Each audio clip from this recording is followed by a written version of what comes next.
Welcome to Energy 101. We are in Studio 2 for the first time, and I'm brought here by Sean Hanrahan. Welcome. Thank you very much for having me. Appreciate it. All right, so I'm joining two interests today, beer and energy, right? Beer and energy, yeah. And we had someone in the community basically tell me like that you would love to come on, and I was like, oh my God, I love beer. And the guy comes from the industry. He's from Australia, where, if y'all know, I made this documentary in July or last July about everything going on there, including the Beetaloo and the Northern Territory. And so all my interests are just built into this one man sitting here in front of me. I'm sure to disappoint. We'll see how we go. Yeah. So why don't we get into your background, your story? I mean, there's so much from like what you actually did in energy to the brewery you're running today.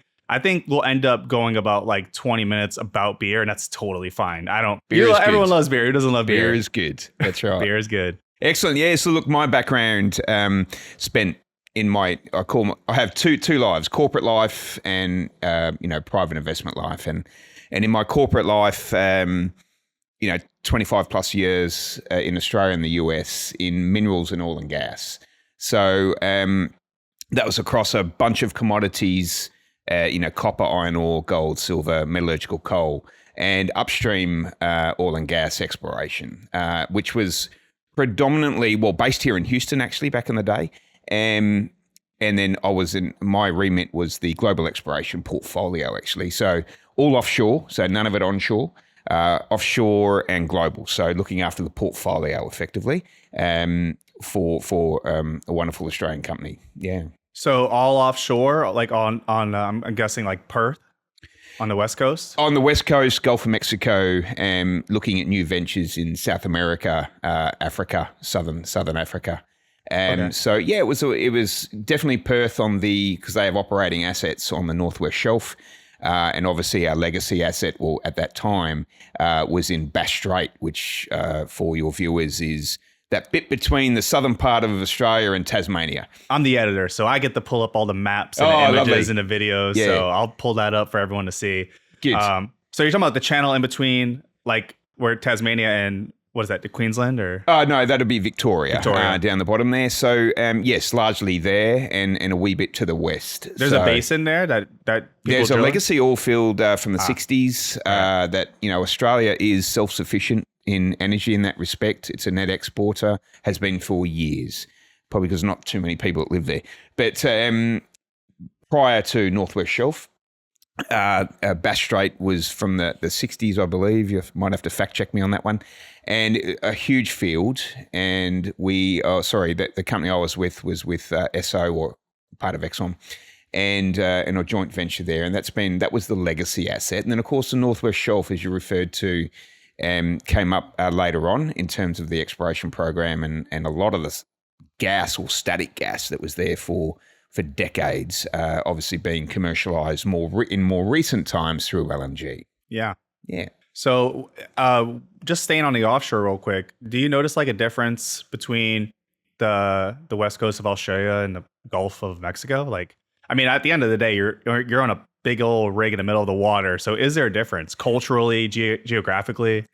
Geographically, definitely. Culturally, no. I mean, it's part of the same gig. The biggest issue is going to come into the infrastructure, right? And as you mentioned, geography. So you've got Gulf of Mexico. You've got incredible amounts of infrastructure to onshore Louisiana and Texas, and you can commercialize that product right there, refineries and so forth. Mm-hmm. In terms of Australia, we're a country which I think we just hit 28 million in a geographical landmass that's about 90 or 95% of the continental US. Basically identical. Yeah, within a few percent.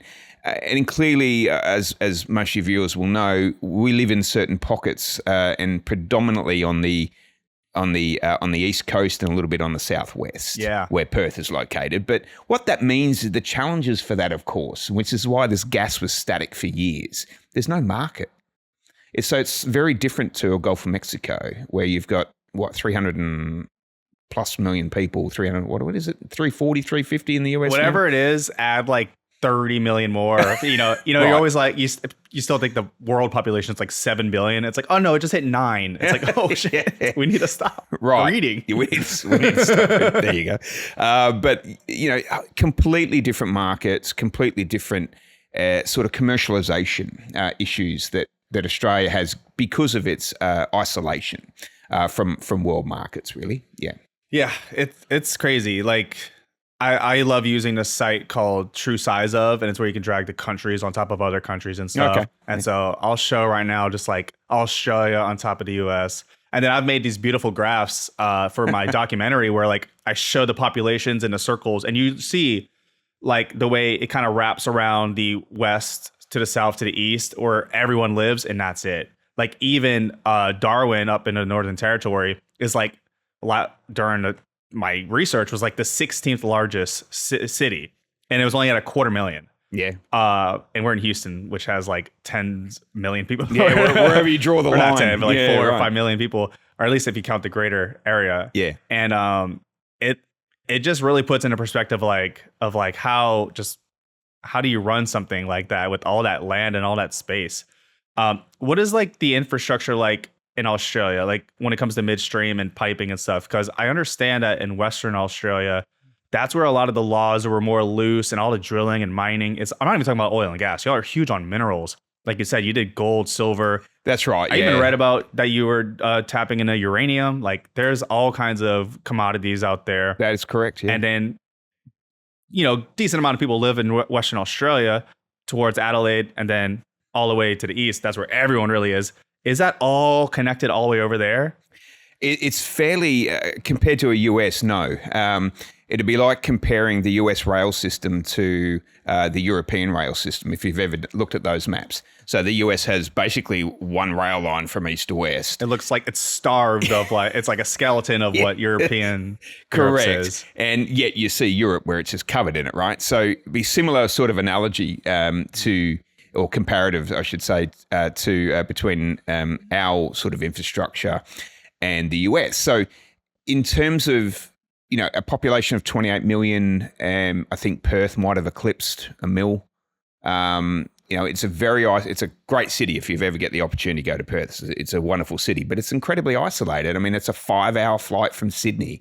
So you think about coming from United States to Australia, to the eastern seaboard, whether that be Brisbane, Sydney, and to an extent Melbourne, you have another up to 5-hour flight to get to Perth, right? So you've spent 14, 15 hours from your east coast to get home, and then you've got another 5. So it's a long way away. What that means, of course, is if that's where all the gas reserves and the oil reserves are, you're not going to have a comprehensive infrastructure to get that over to the east coast necessarily. And there lies in the issue with our energy charges in Australia. We have Asia is so close to the north, the LNGs and the exports. That's where it all goes, and what we call the Singapore landed price. And that's really a big issue amongst Australian consumers is we own all this resource, but we're competing amongst ourselves to pay for it in terms of energy. And then on top of that, of course, Australia is addicted to tax, and probably not too far from a California type situation. So, in terms of the price a consumer pays at the pump, or in terms of their household energy, is really quite staggering. Yeah, I like how you brought up California. I would describe, just culturally, from what I understand, the entire country of Australia is like one giant California, from the way their activist rights and the way they view energy and the conservatism of that. Like they have abundancy of all their own resources, but what I understand is y'all don't utilize it all. Y'all have a lot of rules and moratoriums and strict laws against drilling, mining. I mean, obviously there's big reasons, environmental reasons, like the Great Barrier Reef on the whole entire East Coast. Like maybe we shouldn't drill there, and y'all don't, right? So, no, that's right. It's a good point. Look, California is very unique, and I think we all understand that. Australia takes an approach of sustainability, and it takes it seriously. We also have a very high standard of living, and amongst all of the developed countries of the world, Australia's consistently up there as one of the higher standard of living countries. And we've done that really. It was originally through agriculture, and now it transitioned into minerals and energy, right? So, but do we have the balance right in Australia? Yeah, maybe not. I mean, who does have the balance right? Yeah, but I do believe, and I'm comfortable stating this as well, that Australia has a really good balance between extracting the value for its citizens and residents, but at the same time preserving to the environmental conservation. That's quite a generalisation, but we're talking about a pretty general topic. Great Barrier Reef's a great example. We have ports over on the east coast that export coal, metallurgical, and we can talk about energy coal is a little bit different these days. They've put the big clamps down on energy coal, but there is incredible rigour put through that because of the Great Barrier Reef, right? So we do take it seriously. Have we got it right? Is it perfect? Clearly not. It's not perfect, but I'm personally, as a citizen of Australia, pretty comfortable with the non or sort of the bipartisan approach to getting the conservation right. The next step, of course, and you mentioned it earlier, is uranium, right? And it's something that Australia grapples with, is uranium. We have a great resource of uranium down there. And given our isolation, there are so many reasons why it would work for our energy needs. But the reason it's not there is twofold. We still want to extract the fossil fuel in terms of energy, coal and oil and gas. But also there's the waste. What do you do with the waste of uranium? And it's a serious issue and a serious topic, and it gets debated ad nauseum in Australia. So I think we've got a balanced approach. I can't really comment on California too much. All I know is what I see in the business news and wealth taxes and all this other thing, and I'm like, oh gosh, no, thank you. But I think we're in a sustainable space. Yeah. The California comparison is just I like to dumb things down. It's not that. Don't take it too literal. No, I understand, but anyway, yeah. You have nice beaches in California, but at the end of the day, I'll just fly over them and go to my beaches in Australia. Yeah, I would say Australia is a lot more like Texas. Culturally, at least, the kind of people there, the grit, the southern hospitality. Especially going up to the Northern Territory. I mean, the Northern Territory is Texas. And then saying all of Australia is Texas is a little bit more loaded, but what are some interesting comparisons? Yeah, great point. Look, when I first moved here in the late 90s, and I came from an iron ore mine. Actually, it was in Northwest Australia, as remote as you'll get. And my first impressions of Texas were, wow, it's similar to what you were just saying. This is like Australia and the United States. People are great, easygoing, hard workers, but they don't overthink and overstress things. And, it's probably different to the middle of Manhattan, but, that's quite a different approach. But I tell, my friends and family a lot. I said, Texas does remind me of Australia a lot. The cultures are similar. Cultures of US and Australia, different, and that's great. So it should be. That's what makes the world go round, right? But Texas and Australia are very similar in terms of their approach to life. So I understand that, growing up in Australia and where you worked and with the university and stuff like that, you were in the city of Brisbane. And, when people think of Australia, they think of Sydney and that's about it. You go to any American, point to Sydney on a map, they probably would just point in the middle. Uluru, yeah. We're really bad at maps. But Brisbane is one of the many East Coast cities. And if you don't know, it's where Bluey is inspired off of. That is right. That's correct. Yeah. There's these cool pictures online where they compare the animation to the real life spots. And, it's such a great, wholesome show. Who doesn't love it? And when I was in Australia, I was tag team with the guy, Alex Cote, amazing, super smart person when it comes to energy. And he lives in Brisbane and he really hyped it up. So, what would you say to all the Americans, they're like, oh, don't go to Sydney, go to Brisbane. What do you have to say about it? And tie in your career, university. Like, what does it have to do with energy? Centralized, I don't know. Yeah, look, good point. And in fact, I had this conversation with at the pub in the restaurant the other day, actually, with a regular, and we're actually talking Rugby World Cup because he's planning a trip. Which, for your wonderful viewers, or listeners, the World Cup is next year, 2027, and he's planning a trip there. And an American who hadn't been to Aussie before, and so I actually had to talk through. For someone who's never been there before, where would you go and why? Okay, and how long's your trip? So for a shorter trip, I said, look, you do have to see Sydney. You do. It's an incredible, from a tourist perspective, visitor perspective, it is so nice to see, the harbour and some of the beaches right there. But I love Melbourne too. So Melbourne is this eclectic sort of,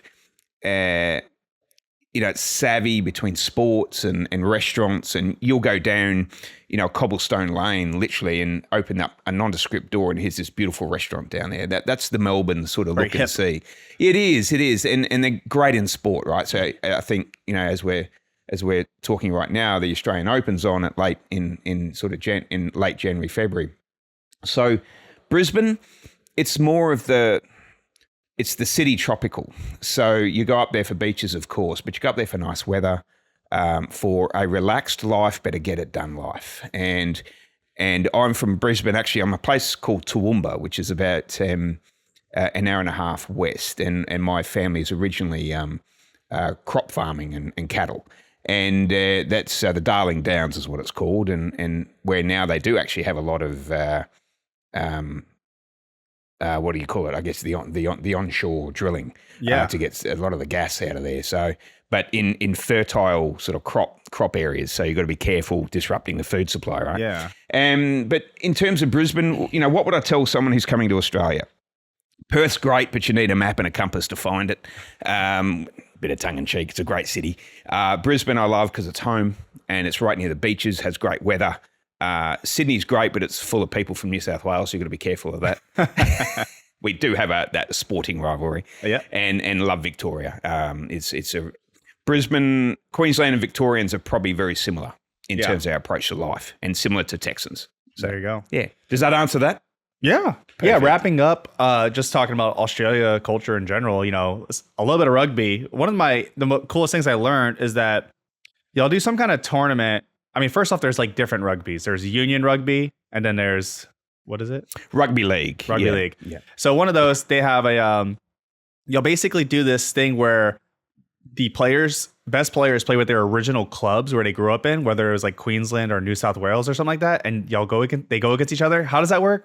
And which one is that? Yeah, so well, in both codes, but you're probably referring to the state of origin, which is rugby league, and that's where if you're a professional sportsman or sportswoman, I should say these days too, which is great because they actually have this for the women's sport as well. But if you're a professional athlete playing rugby league, and you're at the elite level, you play with your club, as you mentioned, and then they have a tournament every year wherever, I believe it's where you played your first professional game, not necessarily where you were born, but where you play your first professional game, it's Queensland or New South Wales. And from there, you basically, it's licensed to beat the living tripe out of each other for 80 minutes for 3 games a year. Yep. Yeah, and it's great. Yeah, I love it. That's so beautiful. Like, the Americans have been embracing soccer in a really good way, and like we need to keep taking from people as we're good at, and just like that deep rooted like where you started thing is beautiful. We don't do anything like that in any sport here in the US. Yeah, it is different and it takes an adjustment because if you look at, I'm a rugby union guy, but I did play rugby league. In fact, our largest sport in Australia is for registered players is probably soccer. But right after that, it's actually Aussie rules, Australian rules football. Yep. But in terms of which is a great game into itself. But in terms of the rugbies, what we like about it, and literally at the pub right now, there's a Six Nations international rugby tournament going on that we're showing.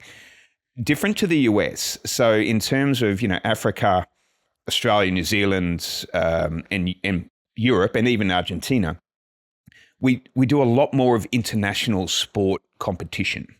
Rugby, you got the soccer, but we do cricket as well. And you're constantly playing other countries. And it's a big difference to the US because, you think about that. You don't really send US teams to go and play internationally as a regular thing. Baseball, American football, no one else really plays it. Baseball, they play it, and Japan's great at it, but they don't really have too many competitions, and the big players here don't ever play in it. Right. It's a whole different approach to sport. Yeah. It's a better approach. Well, there's just a lot more money in it, right? So here, because of the sheer population. We love blowing money on sports. There's no excuses. That's good. That's a good thing. Yeah. Anyway. All right, so let's naturally transition into how the hell you got here. So you could start off wherever you want, and let's see. So you went from Brisbane, and now you're in Houston.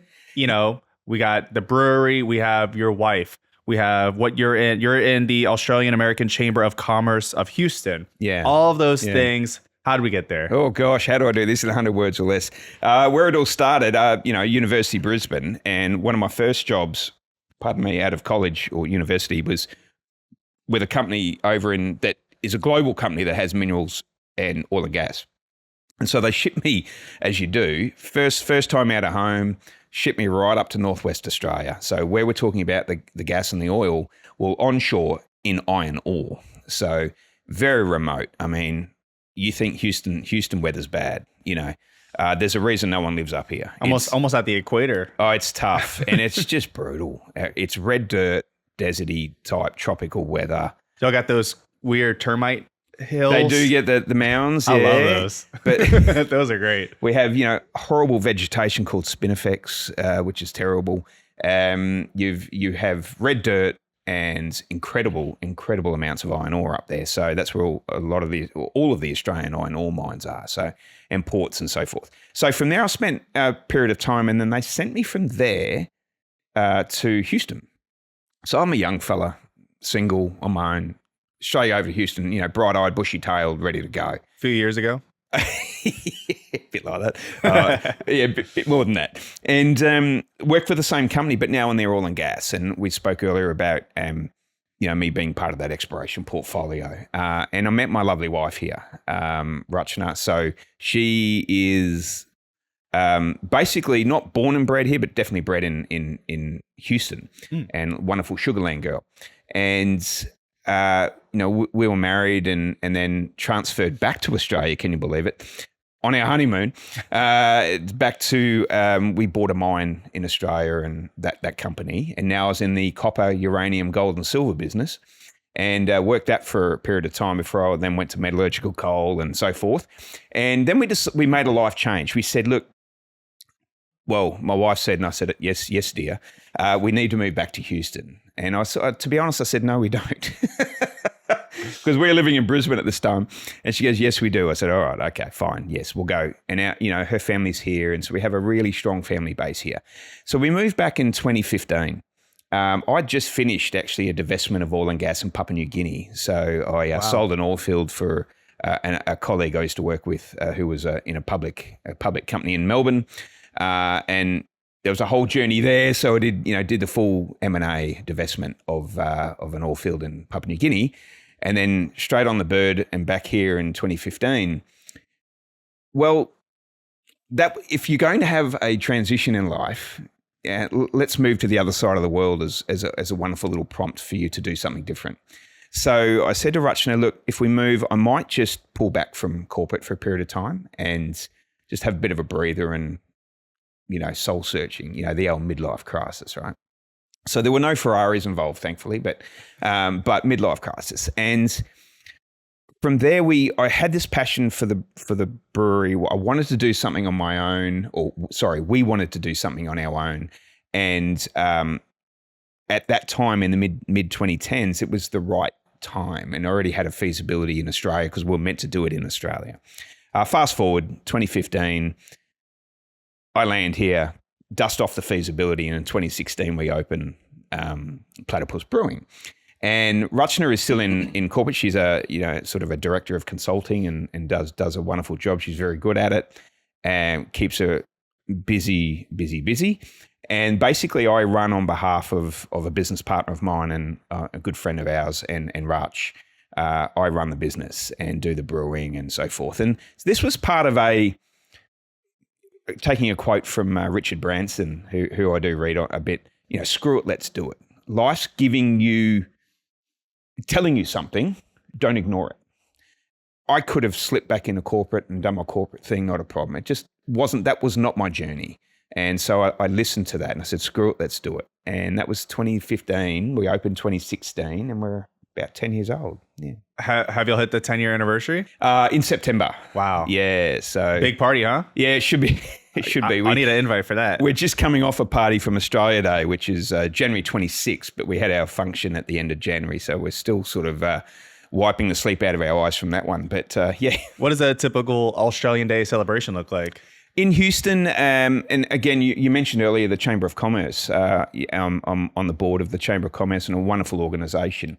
So it's Australian-American Chamber of Commerce, and that's exactly what we focus on. Well, what they do every year is a big barbecue, and we play a big game of cricket, good lamb and good other Aussie stuff on the barbie, and you get up to 400 people come out to this thing. So it's a wonderful thing. Unfortunately, this year, it was on the Sunday that the winter apocalypse hit. Yeah, so they just couldn't do it, and it was sad. And so that's what you would normally do, is go out, play a bit of cricket, do a bunch of Aussie things, and then come to our place and we do like thong throwing competitions and meat pie eating competitions and things like that. Yeah. It's just a laugh a minute is what Australia Day is all about. That's great. Yeah. Yeah. Before we keep going with that, I'm picking up on a pattern that you're really probably, just to put it simply, a good person and a great collaborator. I mean, you were talking about doing this project in Papua New Guinea. You're talking about you're living in Brisbane while running this mining gig out in Western Australia, right? Oh, not quite. But yeah, we moved to Adelaide of all places. That's where we're in South Australia. But no, we were living there full time. And, now you have the brewery, and it isn't just you and your wife. You have you work with someone maybe who finances it and a brewmaster, right? Things like that. Yeah, well, what it is, no, I'm the brewmaster. I do it all because I love it, hands on. But our business partner, Morgan, nice bloke. He's a Aussie guy. Dual citizen these days, but he actually is still working in oil and gas now with the company I was with in a subsequent life, because there was a divestment there and an acquisition. But he's still working in that field. So, we get to sit there and have a laugh and have a beer and talk about gas analytics and everything that he's doing and the new development stuff, all the new venture things that these companies are doing.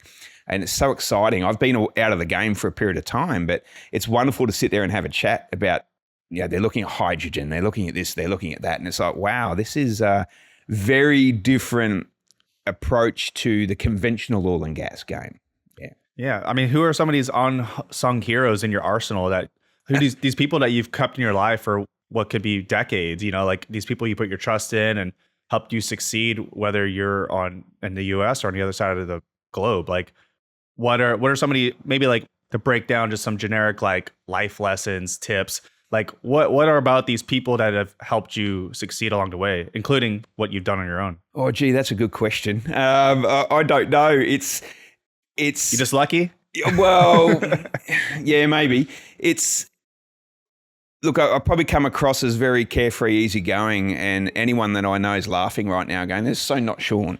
He's an overthinker. He does this. I'm big at planning. One of my things that, if you're to look in the mirror and go, "Okay, what am I really good at?" It's strategic planning and planning. I'm very good at that. I did that for a mine site, and I've done strategies and implemented $5 billion strategies in mining companies to do this and that. It's what I'm very good at. And I'll put my hand up and say, yes. I've surrounded myself with people, and they've done the same thing just through our previous lives. It's through making sure that every product you produce is the best you can do. Every conversation you have is the best conversation you can have. And it can be about anything in life, and people will remember you for it. So it's one thing to be on your game and be the professional and always talking about whether it's oil and gas or minerals or whatever it is, but always have a personal connection. Be genuinely interested in other people and their story. And you do that, you'll be remembered and you'll remember them. And that's how it comes apart. I mean, everywhere I go, I always join a rugby organisation and I play rugby. I'm a bit too old these days. I'm a bit broken. But first thing I did when I moved to Houston, played rugby. And now I'm back here. We're the rugby pub of Houston. First thing I did when I moved back to Australia, into Adelaide, a place I'd never lived before in my life, I joined a rugby club. I joined the surf club. And so through sport and through activity and then through your profession and just through interpersonal relationships, that's how I've done it. Yeah. That's what works for me. It doesn't work for everyone, but it's worked for me. Australians are like Americans without one of the big flaws Americans have, which is Americans can be cold. They can be fast moving. Kind of like what you picture when you picture like a New Yorker.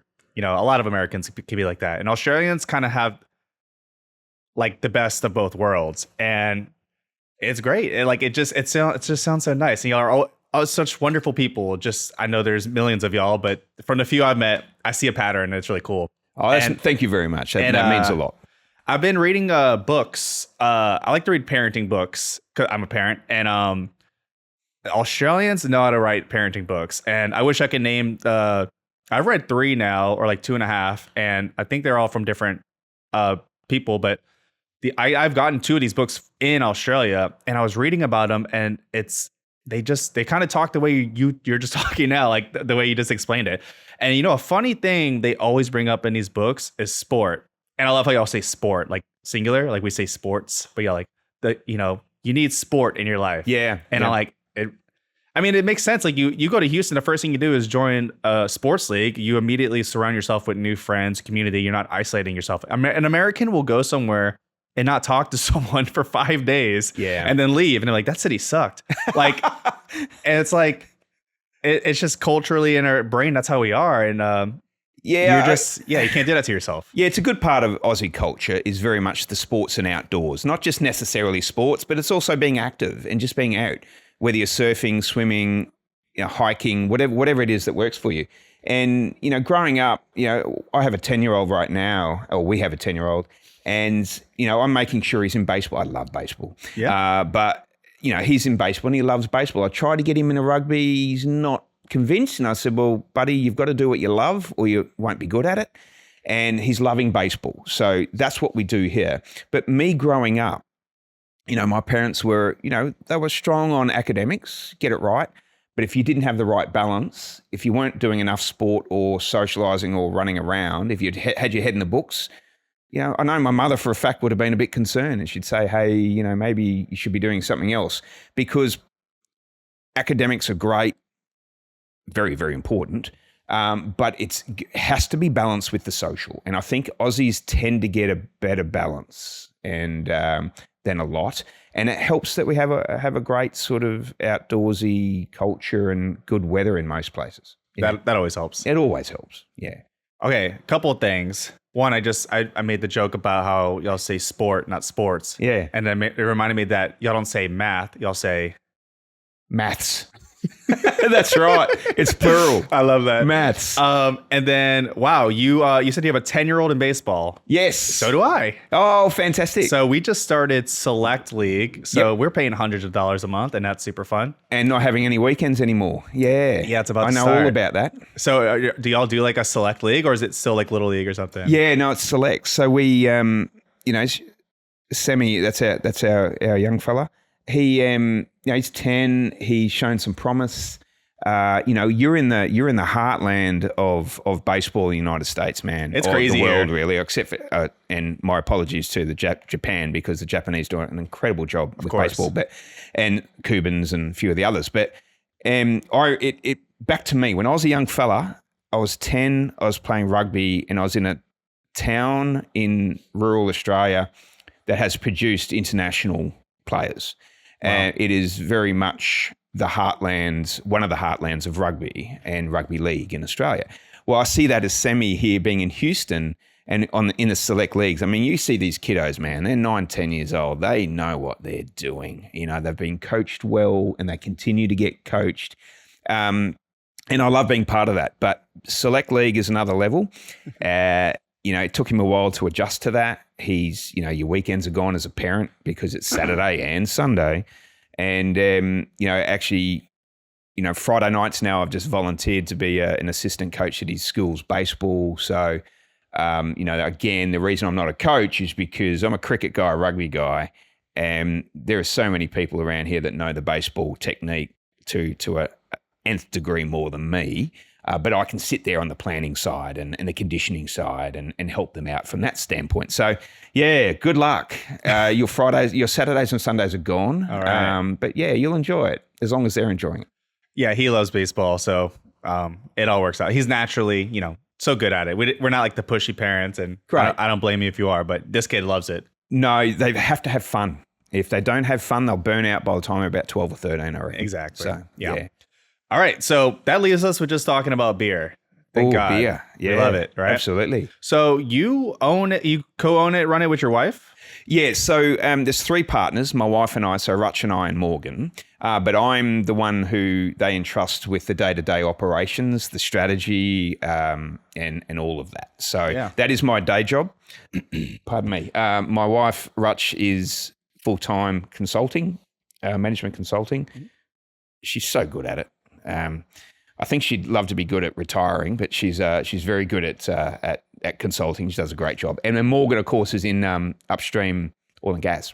Yeah. Yeah, still here. So they do entrust me. They're hands-on to the extent they can be, given that they're full-time professionals. But yeah, I do all the brewing, I do the operations, and the strategy of that. Yeah. Yeah, so 2016 you started? 2016, September 30, I believe, was our opening day, yeah. Nice. I mean, this is like almost, I feel like just right, like peak brew, like craft beer. You're like, it's kind of on a decline, right? It is on a decline. We're on the up, very much so. But since then it's peaked. I'm saying, like, of course, we had COVID and everything else. So. Well, like culturally in the US, like IPA is the acronym you couldn't get away from. These days it's GPT. But little dad joke there. Yeah. But like I would say like 2014, 2015 was like peak craft beer, like hipsters, twisty mustaches, like all that, right? And so you're joining kind of like in that hype. And as it dies down, I mean, it's not dying down. You go to any grocery store, it's full of craft beer and stuff. It isn't like... Yeah, I mean, there's a place for it. But the demographics will tell you that younger kids aren't drinking as much, and that's a good thing for our health. Liquor or anything. That's right. So it's a whole new proposition now. Yes, there's the beer aspect of it, but there's with the younger kids... When I was in my 20s, and I can call them kids, sad that I can, but... When I was in my 20s, man, I'd go to the pub with a mate to watch a game of whatever and have a number of pints. That was it for me. Or I could go to the pub on my own and have a pint and whatever. And I'd be okay with that. The kids these days they're like goldfish in a bowl. And every 5 minutes. Sometimes literally a goldfish bowl. Yeah, full of it's punch. Such a different world. And so, we need to ensure that we stay relevant. To the younger generations. We could put our feet in the mud and go, back when I was a young fella, but that's not going to work. So you need to have a quality product. Beer is part of that. And we have alcohol non-beer products as well, but you have to stay relevant. You have to provide a safe space and also that sort of space where kids, young adults, I should say, or professionals, have something to do. Why are they choosing you? And beer is part of it, but it's not as relevant as it used to be. Yeah, so you're absolutely right in that point. But there's still breweries everywhere. There's dozens in Houston. You go to the major cities in the U.S. and there's countless amounts. And that's great. They always will have their place. Yeah. I've been seeing some fizzle out. I've seen some very like what I would say like legacy craft brewers go out of business. I would say the one that comes to mind is Ballast Point in San Diego. Oh yeah, yep. Those guys used to be in every grocery store ever, and they're gone. Yeah. Like what? Like is that because like these microbrewers like they try to scale too large and it just isn't meant to be? Well, Ballast Point, who made an incredible product by the way. With the bubble of craft brewers and Houston or wherever it might be, Colorado or wherever, it went super local. And so as consumers, we said, well, why am I getting a product from California when I have a local product down the road, I'll choose that. And Colorado and California all did the same thing. So instead of the big sort of let's have this big brewery and be able to distribute across the United States, it now went down to state and then went down to city. And then within the city as well. So that's what's happened there, I believe. Yes, there might have been some scaling issues in terms of got ahead of themselves, but I think the demographics changed quickly. COVID was a huge part of that too, but this was happening before COVID. And it was people preferred local. They were trying to support their local businesses, which is excellent. It's exactly what you want as a small business owner. We do it such that, the boys and girls in the area can choose you versus, in this example, Ballast Point. Yeah, I think about this stuff a lot, and I'm glad I have a brewmaster to sit down with. And I've been going to breweries since I was even allowed to, and I'm 32 now, and I've lived through all of it. I mean, one thing is like the hype of the types of beer, right? Like IPAs were huge, and now there seems to be a love for like good old like light beer, but like quality beer. Obviously, there's trends like NA beer, which shouldn't be a trend. It should just be it should have been a thing this whole time, normalizing non-alcoholic beer. That's right. But maybe more trends like cider or seltzer, stuff like that. Like how does it play in that game of hopscotch with all the trends that are coming? Yeah, it's a great point. Look, I've never chased trends because they're a hot minute. Cider was a trend for a moment, and again, cider has its place, but it really ramped up and then fell away as quickly as it ramped up. And what you've got to look at is you need, to the extent you can, understand the demographics. Young adults or young professionals, I should say, are choosing healthier products. That's actually great for civilization. It's great for a country if you think about the next 20, 30 years. But so adapt to that. So, for example, when we came out in 2016, the word was dank. Dank this, dank that. How many hops can I get in this darn thing? So it tastes like, you just might as well just pick up grass and throw it in your mouth. And if I've had those. Yeah, right. We've all had them, right? We probably still taste it. And to be a cool kid was all about that. We came out with the products we still have now. We came out with. We've added one or two along the way, but it was all the easy approach to beer, easy approach to drinking. We have low alcohol now, which is great. I don't have NA because there are some really good products on the market for NA, and we'll choose to do that for our guests. But a lot of the beers that we have now are very approachable beers, and our biggest sellers are the approachable beers, and they're the ones we've had for 10 years. So we resisted the dank. There was even champagne yeast, the Brute IPA, right? which was an IPA that I've had Brute IPAs, right, yeah, and it was a hot minute trend as well. We refused to do it because it's just not our thing. We stayed true to our brand. A lot who told us Brute's the next best thing are no longer with us. They're no longer there. Who wants champagne yeast in a bloody beer anyway? But anyway, that's my personal sort of overlay. I love that. Let's talk about some of the hurdles from start to where you get, right? So like a few things come to mind. You start off with one beer, right? You make a good lager, maybe a darker beer. Then there's hurdles of, you have to can it. Do you own your own cannery, whatever you call it? That's a whole expense that's worth investing in. You're trying to get into grocery stores, gas stations. And Platypus is everywhere. I see it in bars. I see it in other breweries. I see it in grocery stores, gas stations. And do you can your own beer? Yeah, we do. And you raised really good points that go through my head every single day. Yeah, let me get the rundown of all the logistics. Yeah. Without breaking your brain. Not a problem at all. Not a problem at all. Look, we did make a strategic decision to bring everything back to the brewery and restaurant because we have a full restaurant as well. We were in a lot of the major retailers.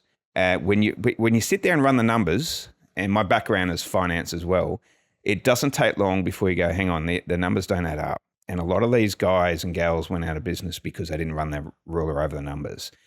Distribution's challenging in the United States and Texas as well, in terms of the rules and regulations around that.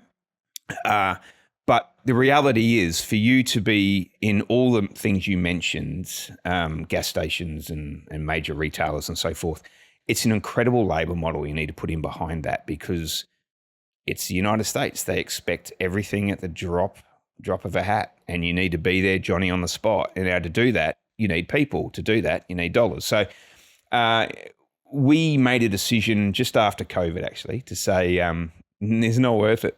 And it's starting to get away from what we wanted to do as an ownership group. And so we did that. Now, having said that, I was a major sponsor of, there's one that's sitting in front of us right now, rugby, right? So what did we do? We produced a beer for a rugby club, a professional rugby club, in a 4,000 seat stadium. They're not playing this year, unfortunately, but they were runner-up last year. It was great, wonderful. Produced a beer for them, loved it. Why did we do that? Well, we did that because it's core to who we are, rugby, right? So rugby's a big deal for us. It's our niche in Houston. And so we produced, the Get Rucked lager for these guys, and they loved it. And we just couldn't produce enough of it. As part of that decision, yes, we invested in a smaller canning line to do that. And so we've not outsourced a distro. I do have a distributor, but it's done in good terms. We keep everything close to the brewery. And, my strategic review that I'm doing right now in terms of the brand and where we go with this, is all about the young professionals and kids and families, a destination more than a retail type setup. Yeah. Yeah. All right, let's kind of wrap it up with just rapid fire questions. So Sure. same kind of deal, but quicker answers, stuff like that. Yeah. So just to clarify on that, is it an advantage to get your beer into stores? As a new brand, yes. As an existing brand, not as much. So I'm not seeing Platypus in like an HEB these days. Correct. Okay. So we did that when we first came out. I think 2018 was probably when we're in there. We're 10 years old now. People know who we are. Yeah. I couldn't justify the economics around that. Right. Okay. I love that. Kind of a controversial one. Breweries love to get families in, right? And they like to attract kids. And I have kids, and I love going to breweries because they're kid friendly. But there's kind of an irony there, right? What's your thoughts on that? Oh, look, for my neck of the woods, as parents, you have a responsibility, and you are the best judge of your child's development. And to have children exposed to alcohol is individual decision. For me, for an Aussie, it's not a big deal because we know how to manage it.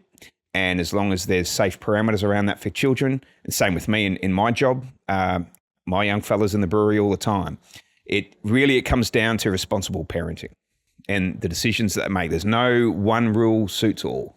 Good answer. What's your favorite or least favorite thing about working with your wife?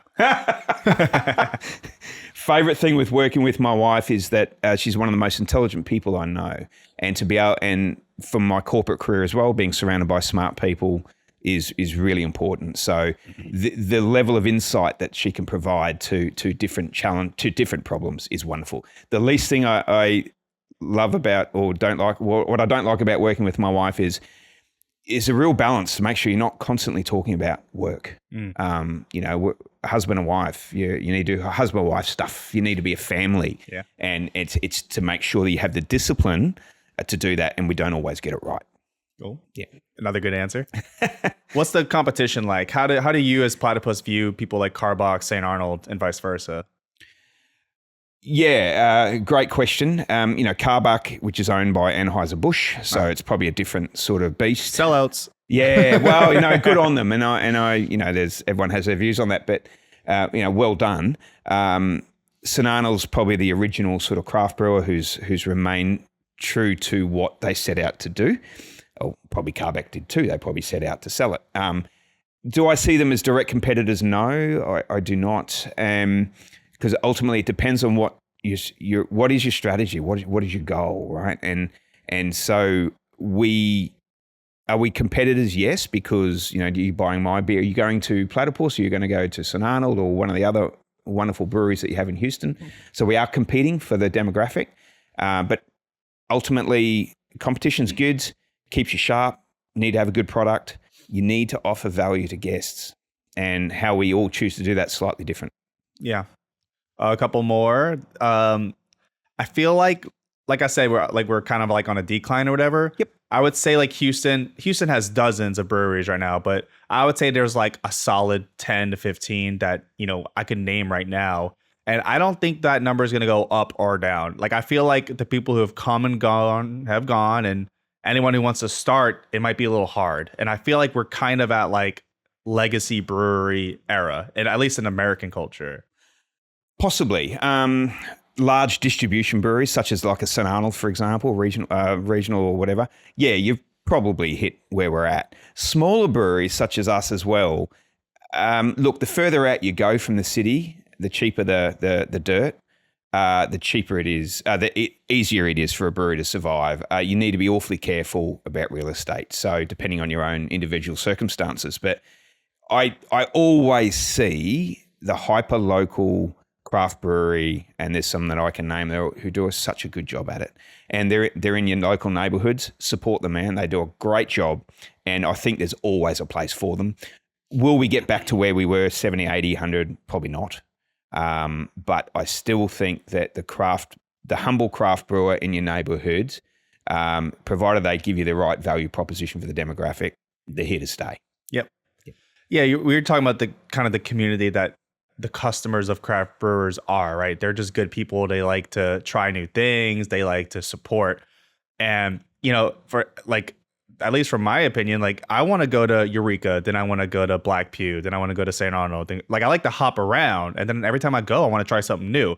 They got like the apps like Untapped where you check in on your beers. And, I don't like the pull. I've never been one for that, but yes, I understand why people like that. Yeah, I'm like that, and I do assume a lot of customers are like that. Like you said, you have regulars and stuff, but like it isn't like those people are like, oh, I don't want to go to Eureka Heights because they want to go there. They have something new, interesting. I feel like the customer by default is experimental and supportive, and they like that it's local. They like that you don't see it in stores, or you're not going to find it 50 miles outside of the city, and it all kind of just works.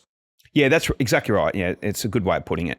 And remember, the demographics are split a little bit. You've got the families, and it's what is the value proposition you're looking for as a dad, right? When you want to go out with your mates and have a beer, or you're going with family, it's a whole different kettle, right? But yeah, I think there's different spots that offer different experiences, whether it be the beer or even the aesthetics or the activities or whatever they're doing. We're seeing personally that, the young professionals, a bit like the old fishbowl analogy, you need a bunch of different activities for them, and some of it's sport.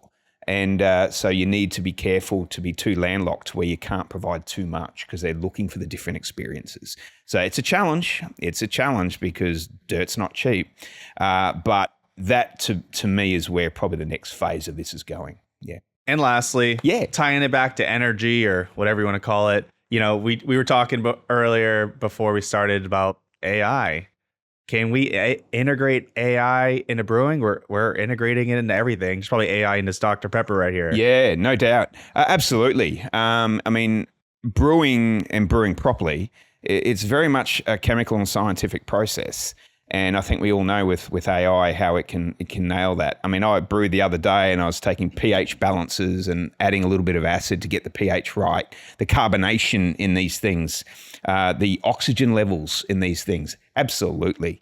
AI should, no doubt it is abundant in the big guys now. It won't be cheap, but even if it's not replacing the physical brewmaster sitting there quality and doing sensory testing, in terms of the science around beer, and it is all about science, getting the balance right, AI is going to be huge in that space. Well, I guess, we don't really shout out what people are doing because they kind of just work at jobs or whatever, but you have a place worth visiting. You're a consumer product. Platypus Brewing in the First Ward, right? My sister lives right down the street, and so I pass it all the time. I've been once. Just on Washington Avenue there, near Houston Avenue. That's right. Yeah, you got to stop by, check out some brews, full kitchen. Full restaurant. Yeah, right. No food trucks, none of that. No food trucks. Just a good one less thing I need to manage. A good old pub. That's it. Yeah, great food, and we'll have full bar as well. So cool. Yeah. All right, Sean. Thanks for coming on. Hey, thanks for having us. Really appreciate it.